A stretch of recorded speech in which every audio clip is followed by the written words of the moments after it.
8h30 sur LCI. L'invité ce matin, c'est Gérard Larcher. Bonjour. Bonjour. Président du Sénat, sénateur des Yvelines, Les Républicains. On va d'abord commencer avec cette décision de la Cour de justice de la République. Elle a décidé de relaxer hier Éric Dupond-Moretti. Le conflit d'intérêts était établi, mais pas intentionnel d'après la décision. Je veux tourner la page, a dit le garde des Sceaux. Est-ce que pour vous, désormais, on oublie tout et on avance avec lui? Moi, je prends acte de la décision de la Cour de justice de la République. La Cour de justice de la République a pris une décision, pas d'intention, et donc les choses sont claires. Ça veut dire que c'est aujourd'hui un ministre qui est en pleine possession de ses moyens, en pleine capacité, qui pourra agir sans entrave. Il doit agir comme ministre de la Justice et il y a beaucoup de sujets devant lui. Vous avez entendu dès hier soir les voix qui, une nouvelle fois, ont demandé la suppression de ces cours de justice de la République avec l'idée que la décision pourrait être politisée. La France Insoumise notamment qui dit « Il est temps de supprimer cette juridiction d'entre-soi systématiquement partiale ». Faut-il supprimer la CJR? Je n'avais pas compris, la France Insoumise est apolitique maintenant? Non, mais elle considère que la justice moi, ne je doit considère pas être politisée. Que aujourd'hui, la Cour de justice de la République est une institution qui fonctionne. Même s'il y a dedans des parlementaires. Nous nous étions posé des questions. Mais je crois que nous avions un glissement de la responsabilité politique vers la responsabilité pénale. Et nous devons assumer la responsabilité politique. Et je le dis comme président d'une des deux chambres du Parlement qui a la fonction de contrôle. Sans doute devons-nous encore plus contrôler la responsabilité politique. Et ça, c'est le rôle du politique. Et puis, la décision politique, c'est une décision complexe pour un ministre. Et avoir des juges dans une cour de justice de la République qui connaissent comment on contextualise une décision politique, eh bien, je crois que c'est utile. Et d'ailleurs, un certain nombre de pays ont un système comparable au nôtre. Ils l'utilisent en général moins parce que ce sont des régimes beaucoup plus parlementaires où le contrôle politique est beaucoup plus développé que chez nous. C'est le point à méditer, le rôle du contrôle politique. Donc si je vous comprends bien, on garde la CJR en l'état avec des juges judiciaires et des parlementaires, et vous souhaitez qu'on renforce le contrôle du Parlement sur l'action au quotidien du gouvernement. Je souhaite aussi qu'on regarde comment la commission d'instruction fonctionne. Je crois que ce serait utile de la Cour de justice de la République. Parce que nous voyons le risque de la multiplication. C'est le déplacement de la responsabilité politique vers la responsabilité pénale, mais ça n'a pas un caractère essentiel, mais puisque nous réfléchissons à l'évolution des institutions, c'est un point qu'il faut sans doute envisager. Je voudrais vous entendre également sur les propos politiques, pour le coup, du garde des Sceaux. C'était cette semaine, avant la décision de la CJR. À l'Assemblée, il avait appelé le Rassemblement national, je le cite, à chasser de ses rangs les identitaires, les nazillons, racistes et antisémites. Est-ce que c'est un combat, une méthode, un vocabulaire que vous partagez pour combattre le RN? Là aussi, il faut contextualiser. Le garde des Sceaux répondait sur une question sur... Qu'il interrogeait sur la barbarie dans le pays. La drame de Crépol, l'ensauvagement, qui est un terme utilisé, ou la décivilisation, je reprends les mots mêmes du président de la République. Et je dois dire que maintenant nous savons que c'est une attaque en bande organisée, que c'est un meurtre, et que ce meurtre, quelque part, il nous renvoie à une société violente. Hier, au Sénat, nous débattions, dans le cadre de Grand Continent, sur l'embrasement de la France. Eh bien, il y a une forme d'embrasement et de violence de la France. Et il ne faut pas non plus qu'on prenne le prétexte d'une ultra-droite qui doit être totalement condamnée, totalement, j'allais dire, disparaître en quelque sorte, d'où je soutiendrai la position du ministre de l'Intérieur. Mais ça ne doit pas être un écran de fumée face à une réalité de violence. Je crois que le maire de Romans-sur-Isère l'a très bien dit. Il y a, dans ce quartier de la Monnaie, comme dans d'autres quartiers du pays, souvenez-vous, 4000 points de trafic, de narcotrafic, des individus violents, qui refusent toute règle de vie en commun. Et cela, il faut que la justice passe aussi. Alors, vous venez d'évoquer plusieurs points très importants, on va les reprendre un par un. D'abord, sur le cas particulier de l'ultra-droite et la manière d'en parler. Après les défilés, le défilé à Romans-sur-Isère, le week-end dernier, et d'autres qui se sont multipliés, il y a eu des condamnations très fermes venues de toute la classe politique. Même Jordan Bardella du Rassemblement national. Dans sa première réaction, Éric Ciotti, dimanche soir, refuse de condamner ce défilé d'ultra-droite. C'est le président de votre parti. Les LR ont perdu leur boussole ? Non, moi j'ai pas perdu la mienne en tous les cas. Je ne pense pas qu'Éric Ciotti ait perdu la sienne. L'ultra-droite a condamné totalement. Et j'ai dit quelle était ma position par rapport à l'interdiction éventuelle de ce genre de mouvement. Mais on ne peut pas avoir deux poids, deux mesures. C'est-à-dire qu'il faut aussi condamner ce qui a été cette attaque en bande organisée, condamner aussi ce qui s'est passé dans les émeutes au mois de juin dernier. Je crois que c'est la réponse qu'il faut apporter au pays qui, vous savez, aujourd'hui a deux grandes préoccupations. La sécurité et le pouvoir d'achat. Mais ça nécessite la clarté aussi, Gérard Larcher. Il eût fallu dans ce cas-là qu'Éric Ciotti condamne clairement... En tous les cas, moi je condamne clairement l'ultra-droite, les violences... Et cette attaque en bande organisée, je n'ai pas trouvé que c'était un fait divers. C'est un meurtre. Une fois que l'on dit ça, Gérard Larcher, comment on répond ? Si on s'arrête encore un instant sur l'ultra-droite avant de venir sur le reste de l'état du pays. Vous le rappeliez, le ministre de l'Intérieur a ordonné la dissolution de plusieurs groupuscules. Il a envoyé un télégramme au préfet pour demander notamment l'interdiction de rassemblement. Il y en a un qui va être interdit justement vendredi à Paris.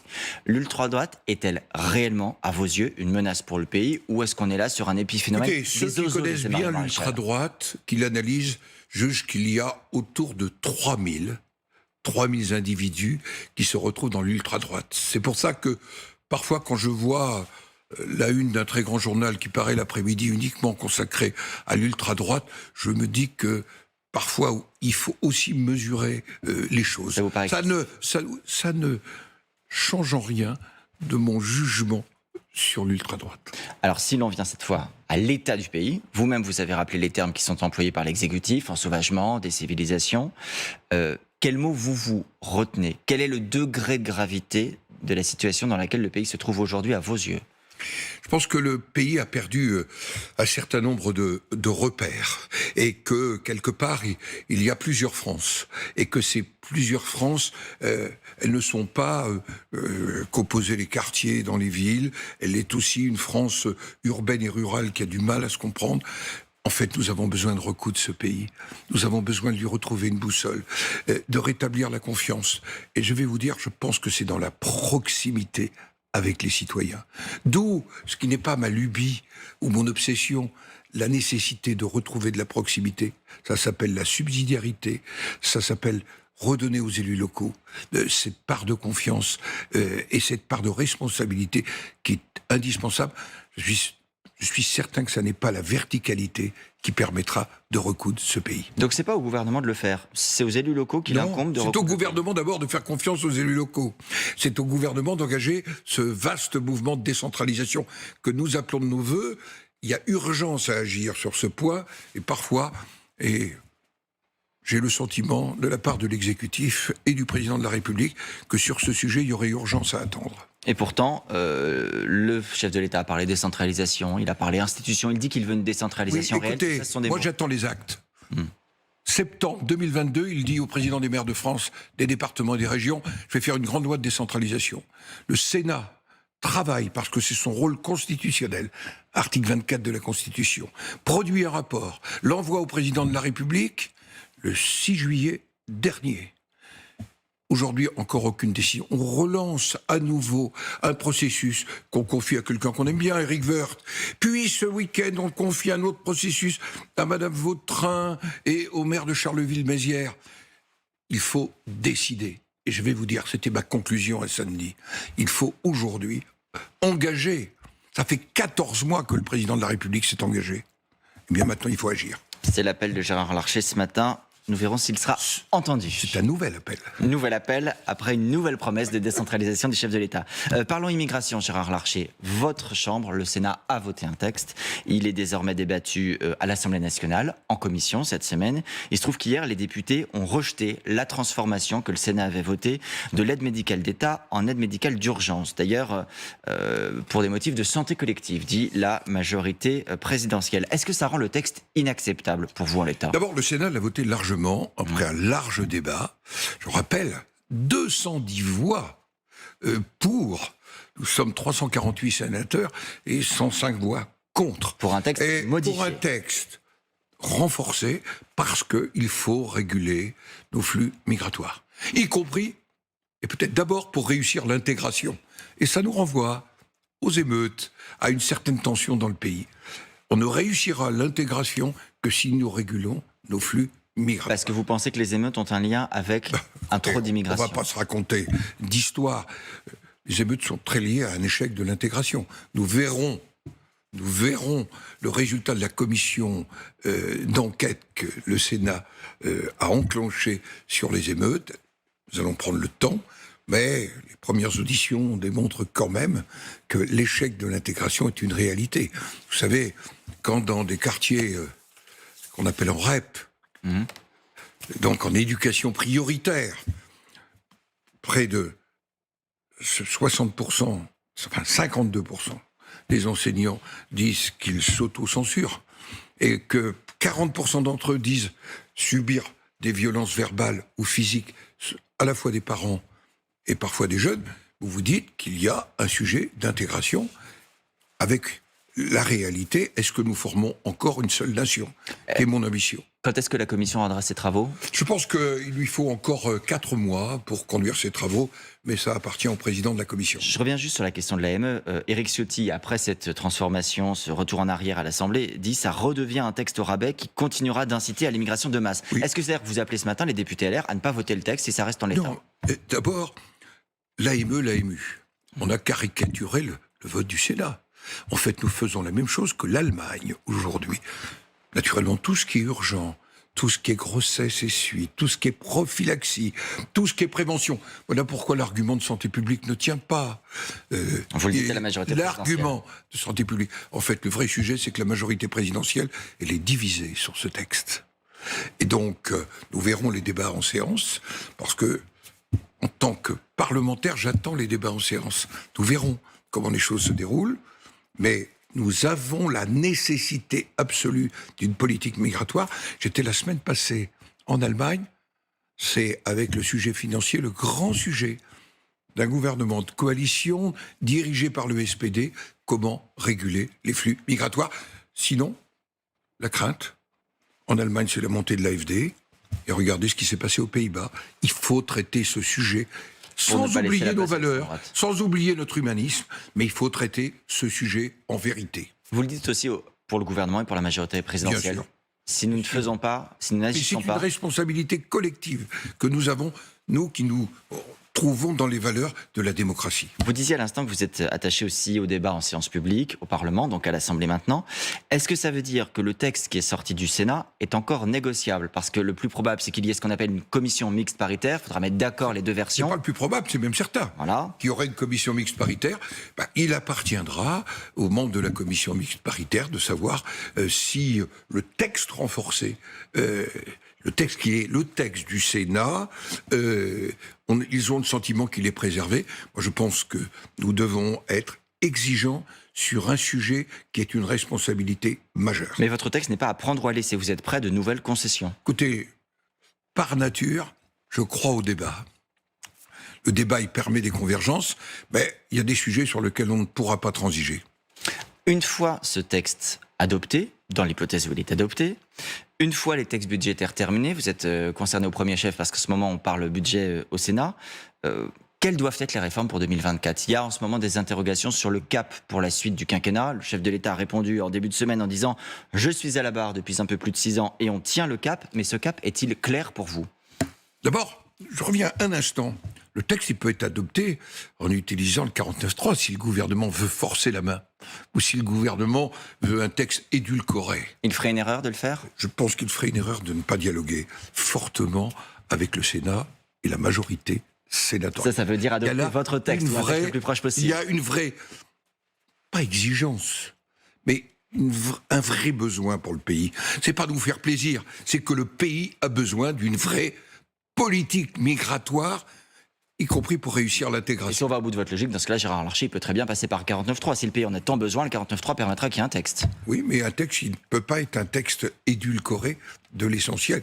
Et il n'y a pas que l'aide médicale d'urgence, il y a la politique des quotas, il y a la politique aussi de ce qui est l'accompagnement social.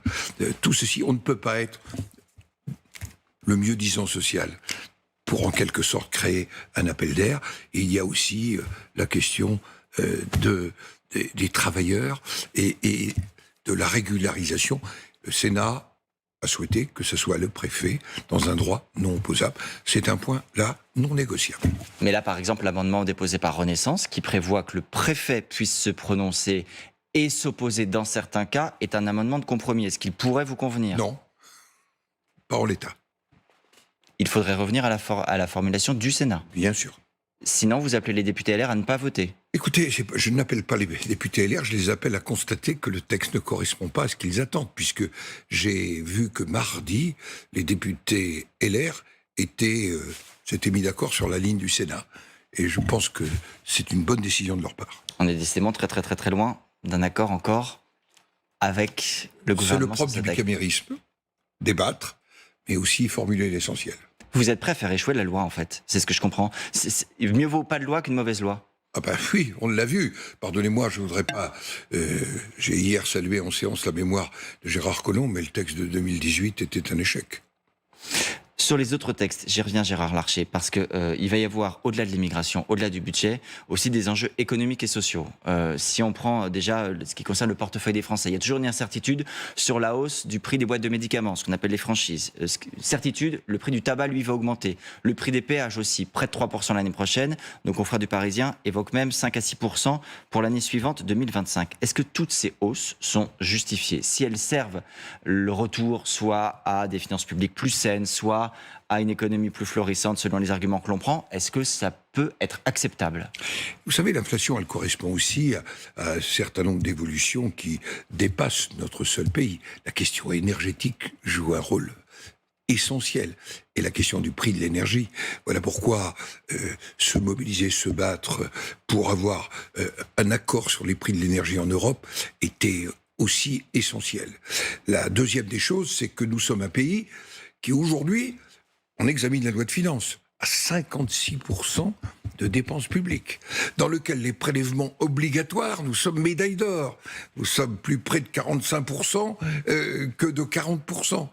Et donc, face à cela, il nous faut retrouver une part de souveraineté qui s'appelle la maîtrise de nos déficits publics. Enfin, est-ce que les Français mesurent bien que nous avons encore 150 milliards pour 2024 de déficit public? Vous craignez que demain l'agence Standard & Poor's dégrade la France? J'espère qu'elle ne le fera pas, mais nous sommes en risque permanent. Nous avons 3 000 milliards de dettes. Rien que le seul impôt sur le revenu servira en 2027 uniquement à payer les intérêts de notre dette. Voilà la réalité. Voilà pourquoi nous nous battons pour que nous retrouvions un objectif d'équilibre financier. Voilà pourquoi nous nous sommes battus sur la programmation pluriannuelle des finances publiques, pour que nous n'ayons que 3% de déficit en 2025. C'est pas pour jouer les puritains, c'est parce que c'est nécessaire pour retrouver notre souveraineté, mais aussi derrière, mieux maîtriser notre inflation. Pour retrouver le plein emploi, pour le coup, c'était l'objectif fixé par le chef de l'État. On voit bien que le ministre de l'économie, en particulier, ces derniers jours, s'est démené avec des idées posées sur la table. Par exemple, l'idée d'aligner les règles d'assurance chômage des seniors sur celles de la population générale. Ça veut dire une indemnisation plus courte. On a entendu également la réflexion du gouvernement sur la remise en cause des ruptures conventionnelles. Matignon a confirmé qu'il y avait une réflexion qui était engagée. Est-ce que ce sont des mesures qui, de votre point de vue, je rappelle que vous êtes aussi ancien ministre du Travail, iraient dans le bon sens pour le retour au plein emploi? D'abord, la réalité, c'est que le chômage remonte en ce moment dans une conjoncture qui est maussade, mais que l'objectif 5% est un objectif que nous devons tenir et nous mobiliser pour le tenir. Trois sujets. D'abord, il y a le texte sur le plein emploi que le Sénat, d'ailleurs, a voté et amendé. La mise en place de France Travail, l'utilisation du RSA dans l'activation vers le retour à l'emploi. Parce qu'on parle d'emploi, je voudrais dire, puisqu'on a parlé du texte immigration, que nous avons 430 000 étrangers en situation régulières qui sont au chômage. C'est d'abord d'eux dont il faut s'occuper. Donc quand vous Si on entendez, veut- par exemple, je rebondis là-dessus, le ministre de l'Industrie qui était à votre place sur ce plateau en début de semaine et qui dit il faudra 100 à 200 000 travailleurs immigrés de plus dans les 10 ans à venir, vous dites non. Mais j'ai d'abord 430 000 étrangers en situation régulière qui sont au chômage. Et d'abord, la priorité, c'est de s'occuper d'eux. La deuxième des choses, après cette loi travail, c'est que il faut reconnaître que la rupture conventionnelle, la barémisation du plafond des indemnités ont, quelque sorte, rassuré pour l'embauche, notamment les petites et moyennes entreprises. Il faut qu'on fasse attention, avant d'y toucher, à garder cette fluidité nécessaire vers l'emploi. Je crois que c'est une des leçons qu'il faut en tirer. Voilà pourquoi il faut être la main un peu tremblante quand on aborde ce sujet. Par contre, sur la négociation entre l'assurance chômage, les partenaires sociaux et, j'allais dire, l'emploi des seniors, je vous rappelle que c'était un grand sujet du débat sur les retraites. Et notamment que le Sénat a mis en avant. Je comprends qu'on lit les deux négociations. Merci beaucoup, Gérard Larcher, d'avoir été l'invité de LCI ce matin.